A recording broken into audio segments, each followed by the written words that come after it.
Hello and welcome to the McGowan Theater of the National Archives in Washington, D.C. I'm Miriam Kleiman, the Program Director for Public Affairs. Before we get to today's talk, just a few promos. Please join us tomorrow evening at 7:30 p.m. as former members of Congress discuss The Partisan Divide, Congress in Crisis. Come back this Friday at noon to see the D.C. premiere of the film To Tell the Truth, Working for Change, a two-part history of documentary film in the U.S. and UK. To learn more about upcoming programs and exhibits, please take a monthly calendar of events from the racks in the lobby as you leave, or go online to www.archives.gov/calendar. Consider joining the National Archives Foundation, the nonprofit that supports the work of the National Archives. There's membership applications again in the theater lobby right next to the calendar of events. Today's book talk is on The Nazis Next Door, How America Became a Safe Haven for Hitler's Men, by Eric Lischblau. Eric Lischblau is a New York Times investigative reporter here at the New York Times Bureau in DC. He started at the LA Times and joined the New York Times in 2002. He's been there ever since, garnering many awards, including a Pulitzer Prize in 2006 for breaking the story of the NSA's secret wiretapping in the weeks after 9/11. He's appeared on C-SPAN, CNN, PBS, and every news show you've heard of, and many you haven't. In his free time, he's written 2 books, Bush's Law, The Remaking of American Justice, and the one he's here to talk about today. This book is truly a page-turner. Drama and intrigue, government agency fighting government agency, good versus evil, and the pervasive question, should these elderly Nazi war criminals be brought to justice, or is it time to just move on? I found this book fascinating, starting with the cover. I'm from Cleveland. I grew up in Cleveland, home to John Demjanjuk, literally, well, not literally the Nazi next door, but the Nazi across the city. I was in elementary school when he was first identified as Ivan the Terrible.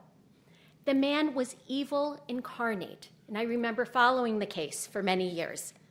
In college, many years later, I studied in Jerusalem and attended his trial there, where clearly he was so accustomed to court trials that he seemed cordial and almost jovial during the proceedings.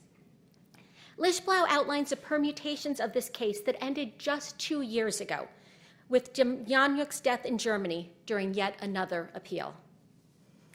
I also found the book of great interest because my first job with the archives was as a researcher with the Nazi War Crimes Interagency Working Group, the archives-based group that helped declassify the backlog of Nazi war crimes-related records. Thank you for citing many of our group's reports. One last plug. You too can be an investigative reporter. The National Archives holds millions of records relating to the Third Reich, the Holocaust, Nuremberg war crimes trials, and Operation Paperclip. There are stories waiting to be told and books to be written. But I don't know if any will be as gripping as the one we're here to hear about today. Please join me in welcoming Eric Lischblau to the National Archives.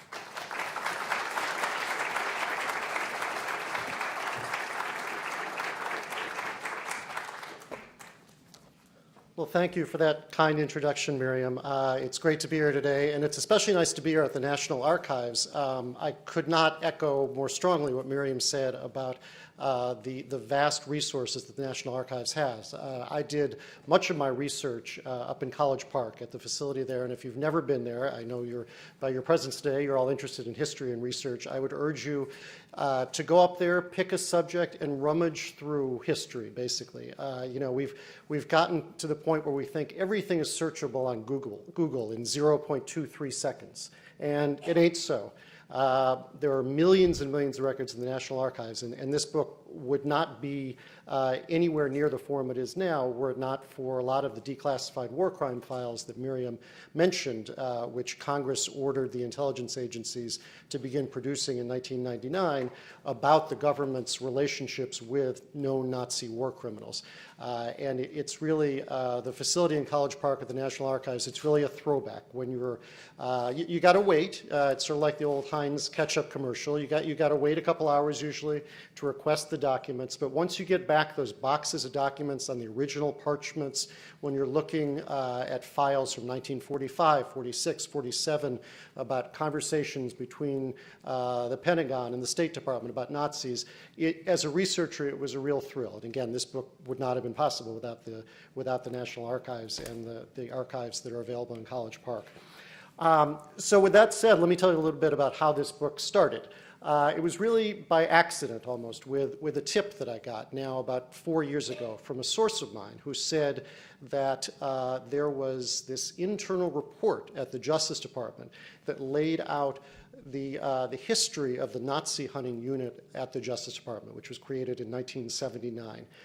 This was this exhaustive internal history, 600 pages or so, warts and all, which looked not only at how the United States had belatedly tried to identify and deport Nazi fugitives in the United States, but also how, even more interestingly, how the U.S. government itself had relations with some of these guys beginning immediately after the war. Now, for reasons that were still mysterious when I got this tip, the government had refused to put it out. They had been sitting on the report for years. And if you know any reporters in Washington, the surefire way to get a reporter's attention is by telling him that the government has a secret report that they are not going to share publicly. That is like waving a slab of meat in the face of a hungry dog. And I was determined to try and get a hold of this report. And eventually I did. I was able to get it. The Justice Department didn't want it out, but it became a front page story in the New York Times. I should say that the author of that report happens to be sitting here, Judy Fagan, who deserves a lot of credit for putting together really the first comprehensive history of this period. And if the FBI leak investigators are listening on YouTube, Judy was not the source of that story. I want to make clear that she was not behind that, although she, again, deserves credit for the work that she put into that stuff. So just looking at the details in this report that really stuck with me, I remember there was a detail about a Justice Department official who kept in his desk drawer a piece of Mengele's scalp, or what was thought to be Mengele's scalp in the years before DNA, because they wanted to try and be able to confirm, was that really Mengele who had died in Bolivia years before? There were all these titillating details, and I think before I even finished writing the story and before it even appeared in the New York Times, I knew that there had to be more here, and that this was a topic worthy of an even more exhaustive examination, and that there was a book to be written here. And that's how I came to write a book about what I consider to be one of the most shameful yet little-known periods in post-war history.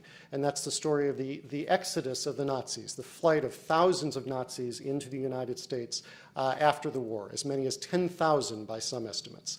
And this book, as much as anything else, is about debunking myths. Myths that have grown large because of Hollywood films and urban legends and plain and simple misinformation over the years. Myths, for instance, that all or most of the major war criminals in the Nazi regime were brought to justice at Nuremberg. Myths that those few who did get away ended up in Latin America, in Argentina or Bolivia or Ecuador. And myths that of that group that some Americans think they know about, the Nazi rocketeers who ended up in places like Alabama, were really just Nazis in name only and had no real connection to the atrocities that we associate with the Nazi regime. This book is aimed at shedding light on this period and putting to rest some of the misinformation that surrounds the Nazi period. I tell the story in the book about Alan Dulles, who you see here, with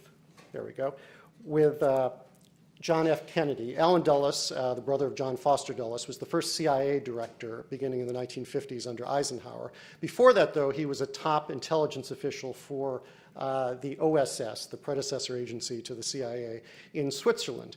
And there's sort of a seminal moment that I use to lead off the book, where Allen Dulles, while the war was still going on in early 1945, met with a leading Nazi general, a general by the name of Karl Wolff, who you see here on the left, with his boss, Heinrich Himmler, the notorious SS chief.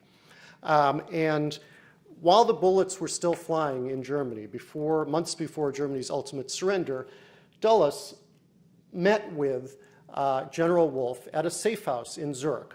He didn't arrest him, didn't put hands on him, didn't accuse him or confront him with his war crimes. Instead, they sipped scotch by a fireside and spoke in German about mutual acquaintances, because Dulles thought that Wolff, who controlled a lot of the SS men in Italy at that time, would have the power to perhaps effectuate an early surrender in Italy, ahead of Germany itself. By that point, everyone knew that Hitler was about to be defeated. It was just a question of when, and in fact, they did get the men in Italy to surrender a few weeks earlier than everyone else.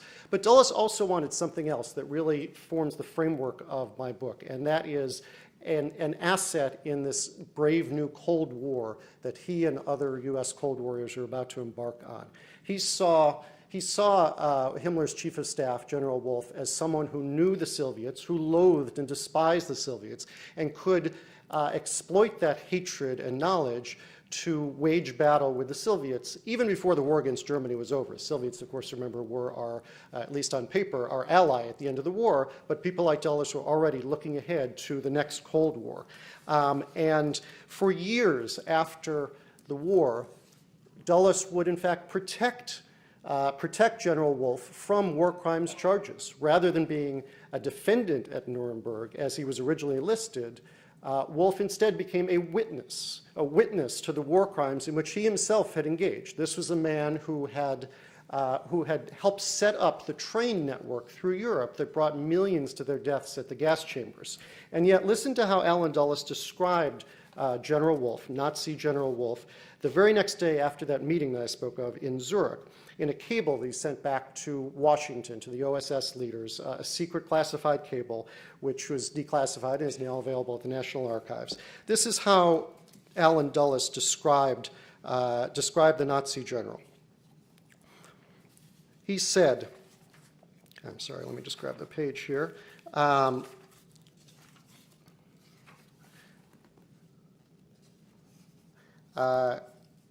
Okay, I apologize. I've lost the page here for a second.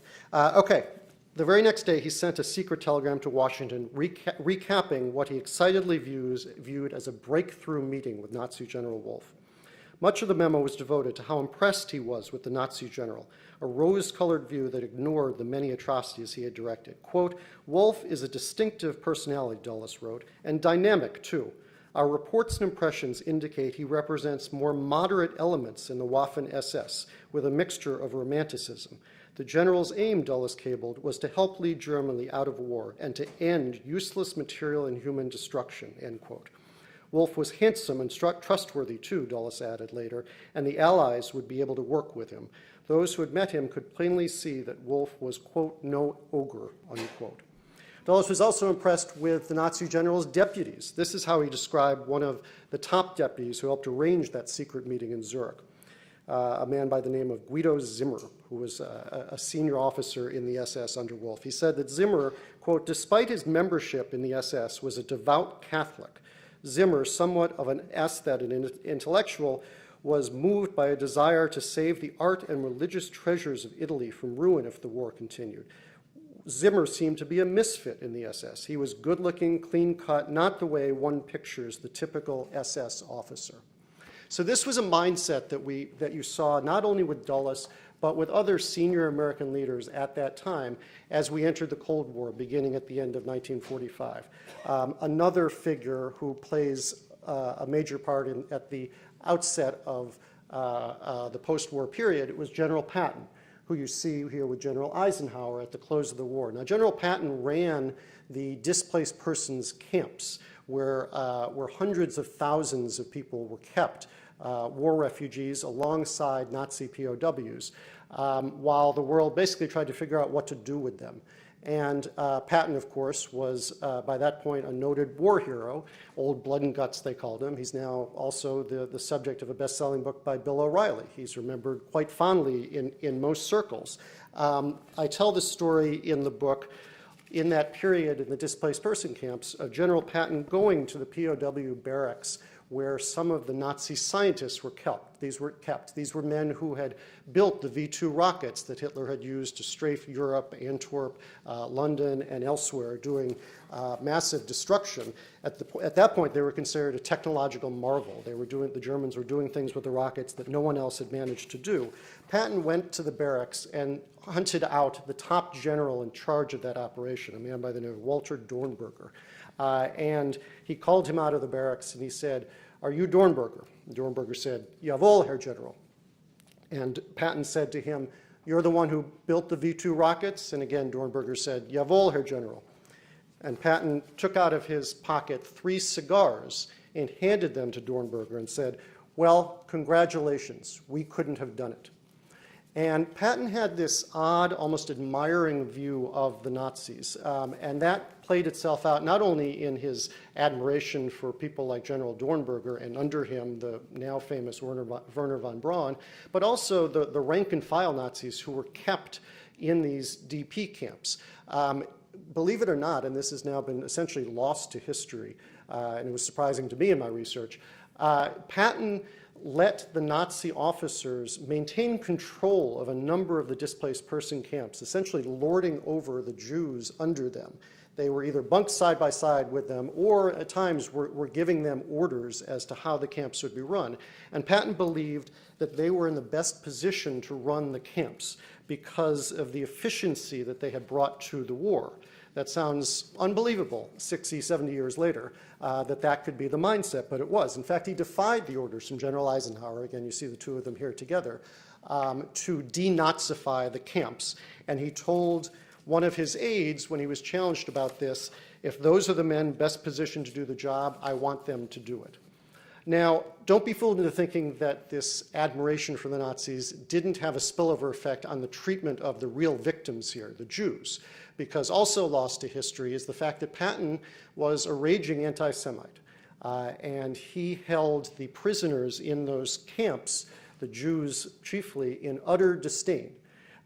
You see here a report that was prepared for President Truman when General Eisenhower and General Patton under him were running those displaced person camps about 6 months after the end of the war, when hundreds of thousands of refugees were kept in those camps. Not just Jews, but communists, gays, Jehovah's Witnesses, large classes of other persecuted victims who had somehow survived Hitler's killing machine.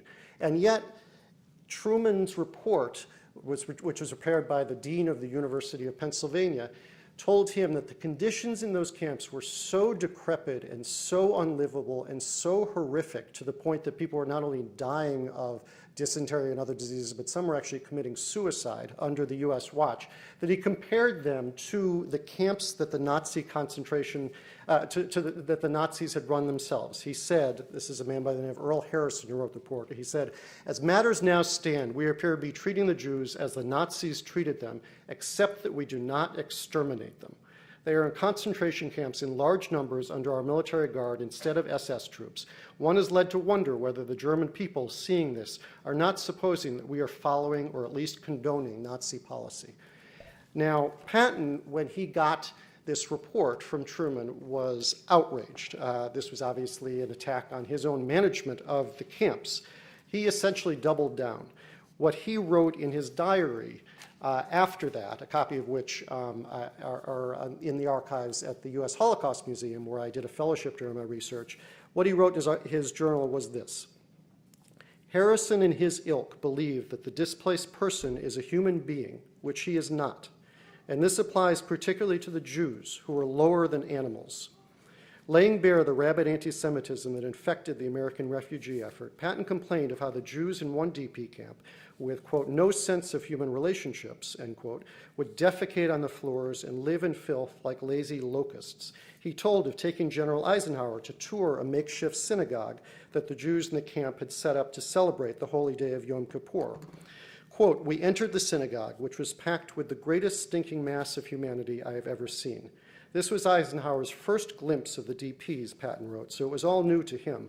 Quote, of course, I have seen them since the beginning and marveled that beings alleged to be made in the form of God can look the way they do or act the way they act. So what effect did this have on the Nazis getting into America? Well, it had huge ramifications because as easy as it was for the Nazis to get out of Europe, it was that much more difficult for the true victims to get out of those concentration camps. In those early months and years after the end of the war in the spring of 1945, visas to America and elsewhere around the world were in precious short supply. They were essentially a golden ticket out of this horrific war zone. And at that point, there were only a few thousand visas available for Jewish survivors in the concentration camps to come to America. And Palestine was equally inaccessible to many of them, despite attempts early on to make that a safe haven for the legitimate refugees, for the survivors who were in those concentration camps. And yet, at that same time, there were 400,000 visas that were available to refugees from Eastern Europe, from the so-called captive nation states that had been occupied by the Nazis. And this was all a part of this Cold War thinking that I mentioned. These were people who were seen as having been captive by the Nazis for the last several years and were about to be seized essentially by the Soviet Union. We wanted to get those people in the United States before the Soviets could get their hands on them. Many of these refugees were seen as staunch anti-communists, people who would make good Americans. That you can look in the congressional record about the immigration policies and you see them describing Estonians and Lithuanians and Latvians as people of good stock, of good breeding, who would make good Americans. So while we were shutting the doors to the Jews and the other survivors in Germany itself, we were opening the floodgates from Eastern Europe. Now, of those 400,000, no doubt the vast majority were legitimate war refugees in every sense of the word, people who had just been victimized once and were about to be victimized again as part of the Soviet Empire and the loss of their human rights and dignity. But it's also clear that among those 400,000, there was a not insignificant number, probably upwards of 3,000, 4,000, 5,000, who were Nazi collaborators, senior Nazi collaborators, who were not captives of the Nazis in any sense, but were their willing partners, their willing executioners, if you will, who had led concentration camps, who had been directly involved in execution squads, in commando raids in villages, in persecution at the worst levels. They were people like Karl Linus, who was a police official who ran a Nazi concentration camp in Tartu, Estonia, where thousands and thousands of Jews were shot to death on his orders at a death pit just inside the camp. Linus was the one who would lead the school children from a bus upon their arrival to the edge of the pit in their underwear as they were about to be shot dead. And he had this odd, macabre habit of taking their personal belongings, dolls and clothing, and putting it in a pile. That he would save, but he wouldn't save the children. Karl Linus was one of those refugees who got into America, lived on Long Island for the better part of 30 years before anyone realized who he was and what he had done in that long ago war. There were also men like Jacob Reimer, a Ukrainian who settled in Queens and made a good living selling potato chips. His visa application put him down as a POW during the war. It left out some of the more haunting aspects of his Nazi service, such as serving as a decorated officer in the SS, taking part in raids in Jewish villages, and training guards at Travnicki, the infamous Nazi concentration camp. Half a century later, the Justice Department prosecutors belatedly came after Reimer to deport him for his role with the Nazis. This was how one of the prosecutors explained the math of post-war immigration policies to the judge. Quote, Reimer was never entitled to immigrate to America. There were only a limited number of visas back then, and he took the visa of a real victim. One more Nazi in America meant one fewer victim who got to come to America and enjoy the freedom and liberties that it offered them. But there were others who didn't need to sneak in like Jacob Reimer or Karl Linnaeus. They were people like Otto von Bolschwing, a Prussian baron who was a senior SS officer. He had help from the CIA. The CIA knew of his role with the Nazis, and yet in the 1950s hired him anyway as a spy, making about $1,700 a month plus a carton of cigarettes, in Austria to spy on the Soviets as part of this new Cold War. Now, von Bolschwing, like many of the other Nazi spies hired by U.S. intelligence services, was not a particularly good spy. It probably won't shock anyone in this room that the Nazis who we recruited as spies against the Soviets turned out often to be embezzlers, thieves, cheats, liars, and even on occasion Soviet double agents. But at the time, this did not seem apparent to the U.S. intelligence officials who hired them. And in fact, von Bolschwing, I tell the story in the book of his being dispatched on a train to deliver a satchel filled with spy photos and documents with the names of secret agents to a contact in Hamburg, except that he reached his destination at the end of the train and he realized that he had mixed up his bag with another person's. And instead of the spy documents inside, there were pajamas and men's toiletries. Now, if that were you or I who was caught in such an embarrassing episode, not to mention the fact that we used to be a Nazi, the CIA would probably fire us, I'm fairly confident. Yet von Bolschwing, not only wasn't he fired, but the CIA whitewashed his record and brought him and his family to New York City to live as what they called a quote-unquote reward for his service in Austria. That's their word, not mine, because I can't make this stuff up. And in view of what they called the, quote, innocuousness of his Nazi party activities. Now, innocuousness is a strange word to use when you're talking about a man who worked as a top aide before the war to this man, who you may recognize as Adolf Eichmann, the architect of the final solution. Von Bolschwing was the man who wrote in the years before the war hideous white papers for the Jewish Affairs Office, for Eichmann's eyes and others, about the ways to terrorize Jews. This is a sample of his writing of a paper called The Jewish Problem. So von Bolschwing wrote that a largely anti-Jewish atmosphere must be created among the people in order to form the basis for the continued attack and the effective exclusion of them. The most effective means is the anger of the people leading to excesses in order to take away the sense of security from the Jews. Even though this is an illegal method, it has had a long-standing effect. The Jew has learned a lot through the pogroms of the past centuries and fears nothing as much as a hostile atmosphere which can go spontaneously against him at any time.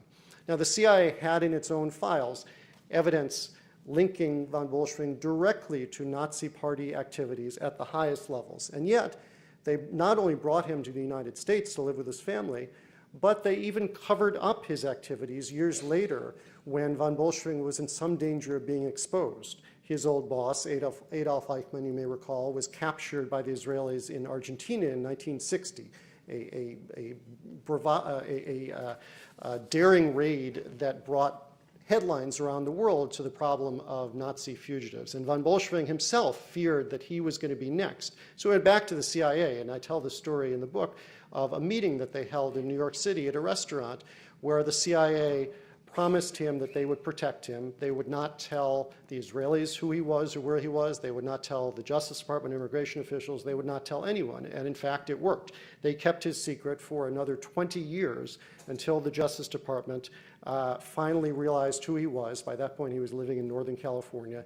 And on his deathbed, he was finally confronted with his horrible crimes. This is another CIA spy from the Nazi regime. His name is Aleksandras Lalekas, who was a Lithuanian. You see him on the left. That's a picture of him in 1938 when he was the head of a notorious Lithuanian security force in Vilnius that worked hand in hand with the Gestapo in the Nazi-occupied country of Lithuania to identify, arrest, and ultimately slaughter 60,000 Jews outside the town of Vilnius. This is a picture of some of the victims, a small fraction of the victims. And Lalekas was the one who would sign the warrants imprisoning women, children, and some men, but mostly women and children, in the local prison, and then handing them over to the Gestapo, where they would be led outside to a killing field and machine gunned to death. You see on the right his photo in the United States after he'd become a naturalized U.S. citizen living in Massachusetts. He too was a CIA agent in those years after the war, working for the CIA in Europe as an asset in the Cold War.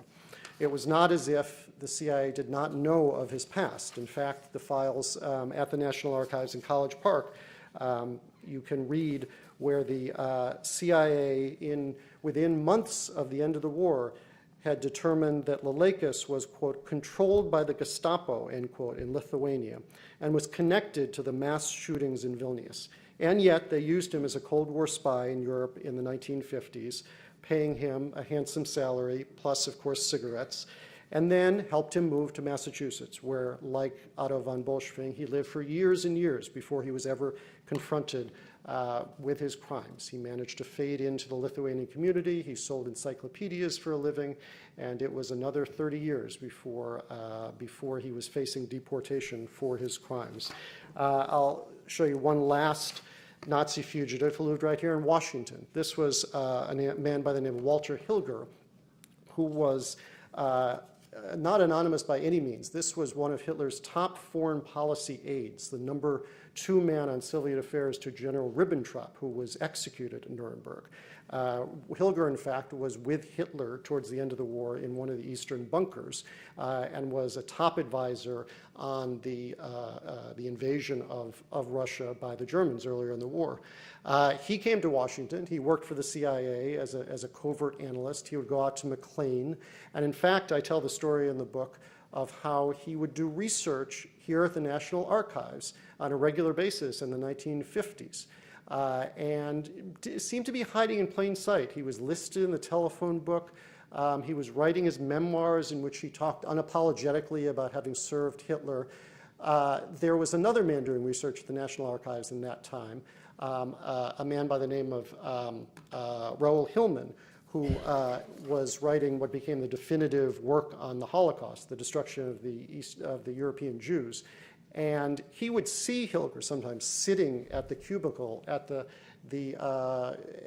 National Archives, and he knew that no one was paying any attention to him, but he refused to be in the same room with him. So whenever he saw him, he, in a sort of silent protest, would stand up and leave. That was about the best that he could hope for as a denunciation of the presence of Hilger and people like him in the United States. I'll show you one more picture. I'll talk just quickly, and then I think we'll open it up to questions about the Nazi scientists. I talked about the mythologizing of the Nazi scientists and the idea that these were Nazis in name only. This is a picture of a group of them in San Antonio after the war. Werner von Braun is on the right, and to the left is a guy by the name of Arthur Rudolph, who you see here with his Nazi identification card and the swastikas. Now, Nazi in name only for Rudolph and von Braun and many others like them meant that they operated a hideous slave labor factory camp in Nordhausen, Germany, where thousands of prisoners, mostly POWs from France, Russia, Poland, and elsewhere, died from disease, from malnutrition, from other ailments. And if you were suspected of sabotaging the rocket parts that they were building for the V2, you were brought to the center of the factory where a giant crane was set up for the work. And you were hanged in front of the other prisoners as a lesson of what would become you if you dared to mess with the Nazi machinery. Arthur Rudolph was the head of production at that facility. Yet he, like von Braun, came to America under what was known as Operation Paperclip, and lived for years, not only as a free American, but as a noted NASA scientist, not quite as famous as Werner von Braun, but within the Apollo space program and the Saturn space program, he was quite prominent. And it wasn't until the 1980s, as in the case we saw with Otto von Bolschwing and Alexander Lelekas and others, that the Justice Department finally came after him, and he was allowed to return to Germany, where he lived out his life. There are obviously a lot of villains in this book, but I don't want to leave you with the impression that there are no heroes. One of them was a man I'd never heard of before I started my research, a man by the name of Chuck Allen, you see here on the left. He was a left-wing journalist in the 1960s. He wrote for obscure communist publications and Jewish publications. Occasionally he would get into a prominent left-wing publication like The Nation, but for the most part no one read his stuff. No one except for the FBI, because Chuck Allen was writing about Nazis in America long before anyone else, before anyone was even aware that this was an issue. In 1963, he published a 40-page expose naming names, including Walter Hilger, the person I showed you a minute ago, the foreign affairs specialist, and others, of people who were living here in the United States and living freely as Americans despite their war crimes. He was sort of a journalist / activist, and you see on the right a poster from a rally that he organized. He organized rallies in Brooklyn and Chicago and Los Angeles to draw attention to this problem. Now, as I said, the mainstream media and politicians, for the most part, ignored him, but the FBI didn't. J. Edgar Hoover considered him such a threat to national security because he was writing about this unpopular issue that he approved a warrant to wiretap him in the 1960s and surveil him as he went around to Eastern European countries to gather evidence against people in the United States and their war crimes. So the FBI and the Justice Department not only didn't act on his findings, many of which turned out to be quite factual and well-founded, but they retaliated against him by declaring him a communist subversive and a national security threat. And it wasn't until 20 years later, in the early 1980s, that the Justice Department again belatedly began going after these guys and identifying more than 130 who they actually ended up prosecuting in the United States. But by then, these guys were in their 60s and 70s. Some of them had died already. A lot of them were in failing health by then. And it was, unfortunately, a tragic situation of too little, too late by the time the United States realized the Nazi problem it had in its own backyard. So with that, I think we'll open it up to questions. Thank you very much.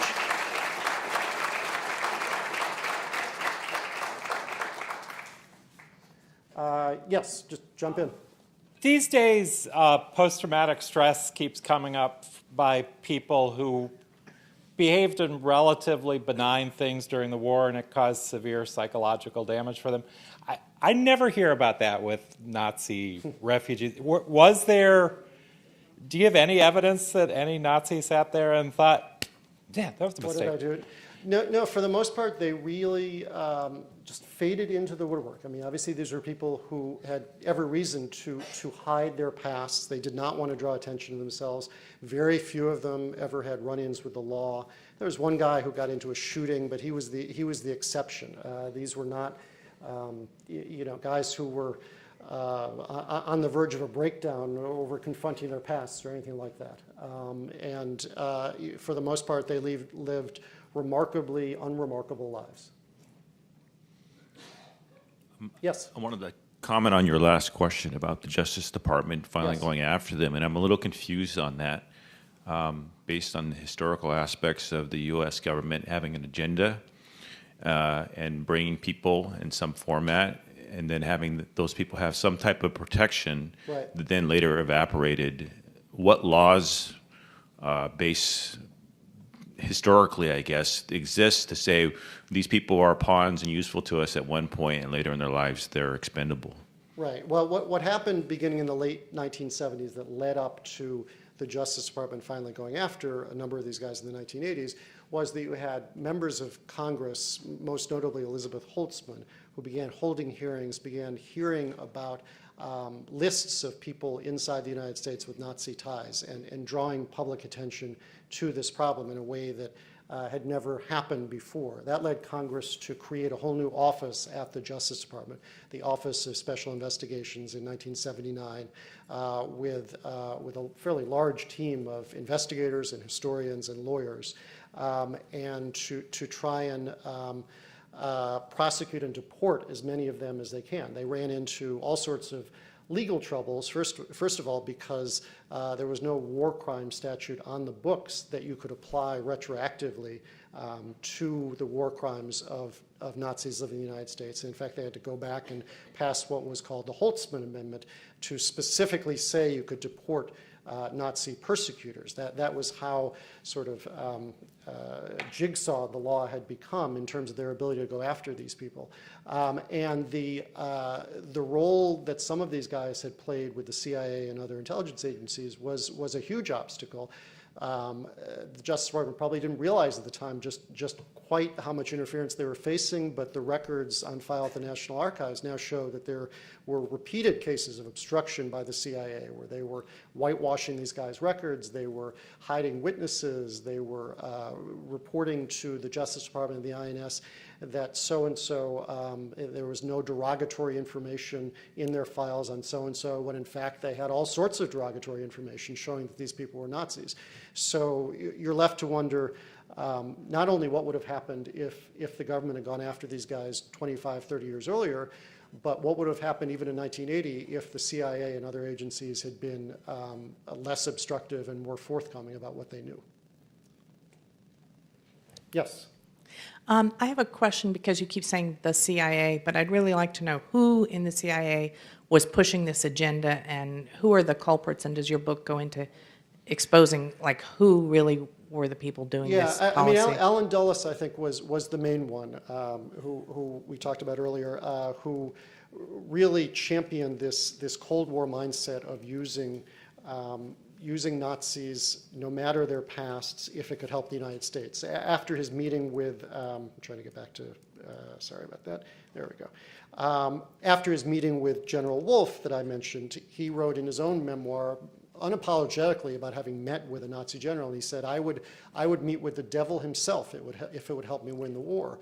And the new war was the Cold War, and Dulles certainly was the one behind using a number of these guys, including many who I haven't even mentioned, and not only using them, but then protecting them later when there was a threat of exposure. On a rare occasion, once or twice in the 1950s, publicity would come up about a particular Nazi living in the United States who worked for the CIA, and under Dulles, the CIA, in one case, took the guy out of the country and dropped him in Argentina. So I think it really started from Dulles on down, and there were people under him. There were memo after memo. I focus several chapters in the book on a CIA operative by the name of Tom Subsakoff, who lived in New Jersey and had been the head of a Nazi execution squad. And there are hundreds of pages of files where the CIA is aware of his own admissions of his role with the Nazis, but they dismiss them as what they call minor war crimes. And that was a phrase I found so stunning that I made that the title of one chapter, Minor War Crimes, because in the view of Dulles and people under him, whatever they may have been involved in with the Nazis was outweighed by their supposed value in the Cold War, even if that supposed value meant getting your satchel of spy photos mixed up with men's toiletry bag. Yes? I remember my parents and grandparents talking about Nazi cells in Chicago and Minneapolis, where I was from. Was there anything that you discovered in your research, I realize it's outside the purview of your book, that would link any of these men to any of those or any of that conglomeration to what we have now as neo-Nazi organizations in the United States or around the world? Yeah, I did look at that, and I think the answer is that there was no direct connections that I ever found in Chicago, Skokie, or anywhere else. But the real Nazis were sort of an inspiration to the neo-Nazis years later. But it's not as if the Otto von Bolschwings and the other people were out, leading Nazi marches with swastikas. They wanted to lay low. They wanted as little to do with their past as possible. So they weren't going to be out there with the skinheads. If they were, I didn't find it. Okay, thank you. Sure. Yes. Thank you.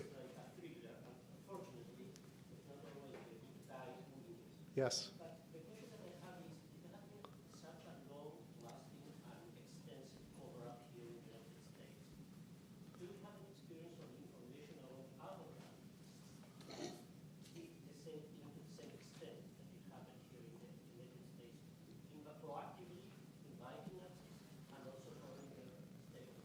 Right. My focus was on the United States, so I didn't look nearly as in-depth at other countries, but certainly Argentina, and several other countries in Latin America did have historically a lot of complicity. The supposed rat line, as it was called, out of Europe and Italy after the war, went directly to Argentina, and there were, Eichmann obviously was the biggest name among them. There were even countries in Europe. We have this image of the Nazis fleeing Europe. In fact, many of them stayed in Europe and were protected in Italy and elsewhere by governments that, while perhaps not openly scornful, were accepting of their staying there. We talk about the Nazis and the war crimes they did, but obviously the Japanese had people, the Stalinists had people. Did we do similar programs to rescue, so to speak, war criminals from other theaters and other conflicts? Is this the tip of an iceberg? That's a great question. There's probably another book in that. I've had that thought because the war crime files that Miriam talked about, the National Archives, I don't know what the breakdown is, but if half of them are about Nazis, probably the other half, maybe not quite half, are about Japanese war criminals. And I'm not aware that there's been nearly as much research into that side of the collection as there has been into the Nazi side. And God knows what would be in there. So, and Mary, has there been a real exhaustive look at the Japanese side of the war crime files? Yeah, I don't think so. So someone should take a crack at it. So. Let's see. Anyone else? Oh, yeah. Yeah. Did you? So have you come to any conclusions? I mean, the Cold War obviously came very rapidly on the heels of World War II. As you look at it now, were these efforts, the CIA and whatnot, were they productive? Did they lead to? Yeah, I've been asked that question before, and as I talked about with the story about the lost satchel, there are certainly many cases of bumbling or worse in the Nazi spies. Some of them, a few of them, turned out to be Soviet double agents who were not only paid for their work by the United States, despite their Nazi past, but then were giving information to the Soviets and disinformation to the United States. I mean, there certainly were some who were of value. Probably the biggest example is Reinhard Gellen's organization. He was a Nazi general who set up a whole spy network out of Europe, mainly a lot of Austrians. And there were dozens, if not hundreds, of ex-Nazis in his spy network. And he was so successful at sort of using the United States. They brought him, in 1951, they brought him to New York and sort of rolled out the red carpet for him to try and get him on our side, even though he had been a Nazi general 6 years earlier. They took him to Yankee Stadium to see Mickey Mantle in the World Series and paid him hundreds of thousands of dollars in those first few years. I think it was over $2 million, I think, in the end, from the military and the CIA. And yet he sort of viewed them with disdain. He wouldn't even tell the United States who the men in his network were, their real identities, and it come to find out many of them were fellow Nazis like himself, involved in war crimes. And he went on to become the head of the West German intelligence service, partly through the through the apparatus that he had set up under the Americans. So I think there's no doubt that he had a legitimate spy network and was passing what turned out to be valuable information to the United States. But whether it was mostly valuable, mostly damaging, it's tough to say. Certainly there's enough cases of ineptitude to call it all into question. And there's obviously the bigger moral issue of, let's assume for a second that the information was valuable, at what price, given the histories of these guys? How far are you willing to go morally and ethically to get intelligence? Isn't that easy to say today versus back then? Certainly, yes. It was a different time, and it's easy to sort of look back at the Cold War and say, it was overinflamed and the rhetoric didn't match the real danger. But sure, I didn't live through the most heated moments, so But sure, I acknowledge that you know, in 1955 and 1959 and 1962, there was a different mindset. And I think that's what we saw here.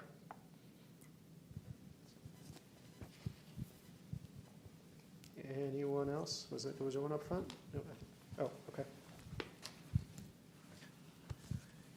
As you alluded to, probably the most famous was von Braun and the scientists. Did you run into any research or information about how much knowledge von Braun actually had of the war crimes that were committed when they're building the V-2? We know that built by Jewish slave labor, those rockets, but how much knowledge he actually had of that?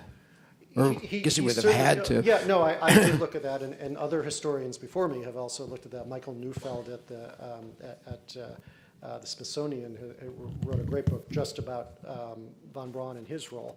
And I looked at the archives at von Braun's role. It's clear beyond any doubt that he knew that there were thousands of slave laborers who were building his rockets in this horrible mountain factory. And that they were dying on a regular basis. And in fact, von Braun was the one who would meet with the SS along with other senior scientists and tell them how many more prisoners of war he needed sent to the factory because X hundred had just died that week. So there are notes of meetings at which von Braun was essentially requisitioning prisoners of war to build his rockets. And he himself visited the plant. He wasn't based at that factory, but he visited there somewhere from 12 to 15 times. And he said, well, everything seemed fine from what I saw. He didn't see any signs of real misery. And Arthur Rudolph, the scientist I mentioned who actually did work at the site, he was the head of production, you know, he gave similar unbelievable accounts of having there's Arthur Rudolph there, of having toured the facility. And, you know, what the SS did with the prisoners wasn't really his problem. They seemed to be eating well. They were eating better than him. You know, some people were dying, but that happened. When he was finally confronted in 1981, he gives this remarkable account of his role in the camps in overseeing the slave production. And I tell the story. You still need to read the book and see how it all played out, but I'll tell you, I'll cut to the end anyway, but of how one of the Justice Department Nazi hunters, Eli Rosenbaum, first got on to Arthur Rudolph and first realized that he was in the United States when he read an account out of Europe about Rudolph being annoyed to have to leave a New Year's Eve party at the factory because there was a problem with the workers and they couldn't transport one of the V2s on time.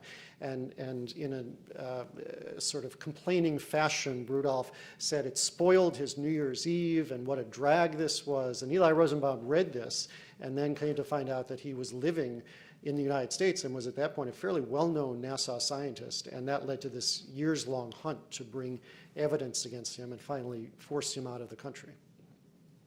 And Rudolph reported to von Braun. Von Braun was his boss, and Rudolph was basically his production engineer on the ground. So, what happened to von Braun? Von Braun died a few years before that Justice Department office was opened. He died in 1977. But there was a lot of talk at the Justice Department just a few years after that. What would have happened if he were still alive? And would they have gone after someone that senior who had, you know, presidents on his speed dial and access to every policymaker in Washington? But they certainly gathered evidence after that, even after he passed away, of his own role and complicity. They went after Arthur Rudolph here, his top deputy. But I make the case in the book that there was really a backlash over the case against Rudolph within the Reagan White House. Pat Buchanan, in particular, was a fierce critic of the Nazi hunters, what he called the hairy-chested Nazi hunters at the Justice Department. And Arthur Rudolph became the first and last scientist to be prosecuted by the Justice Department.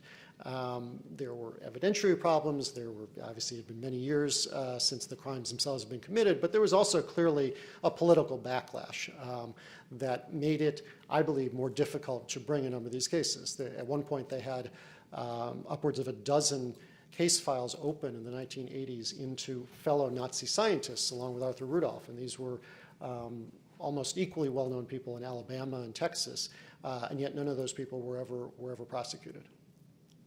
May I ask a question? Sure, of course. During the immediate post-war period, West Germany did the same thing. Sure. What did you find in your research between our government and that government? Yeah, I mean, there are a couple of interesting conversations I include in the book where Americans would be talking to the Soviets and the East Germans about their own war criminals. You know, they're part of the Cold War race and the race to get a hold of people like Arthur Rudolph and Werner von Braun was to beat the Soviets to them, because the Soviets were actively recruiting Nazi scientists, and there were reports that they were even kidnapping some of them. So we wanted to get at them first. The Americans would occasionally have interaction with their communist counterparts and ask them, well, what would you do with Nazi war criminals when you got them? And there's one telling conversation I recount where an East German says to someone at the Justice Department, well, you know, we used them and we shot them. That was their approach. In West Germany, yeah, it was East Germany. West Germany, well, I talked about Reinhard Gehlen, who went on to become the intelligence chief. You know, West Germany obviously went through a tortured period of denazification and purged some, but clearly not all of top Nazi leaders. You know, what happened in the years immediately after the war, the United States and the other allies prosecuted hundreds and hundreds of people at Nuremberg. But we sort of grew tired of that, which I hadn't realized before I started my research. And the West Germans made it pretty clear by 1950, you know, Korea was heating up, and we wanted the West Germans' help in Korea. And they made it pretty clear, like, if you want our help with these communists, you better stop prosecuting war criminals. And not only do we stop prosecuting them around 1949 or 1950, but the United States then pardoned dozens and dozens of them. They literally freed them from prison and wiped clean the record of many others in response really to pressure from the Germans, who had, you know, grown tired of this whole war crimes business. We're out of time. Okay, great. Well, thank you very much.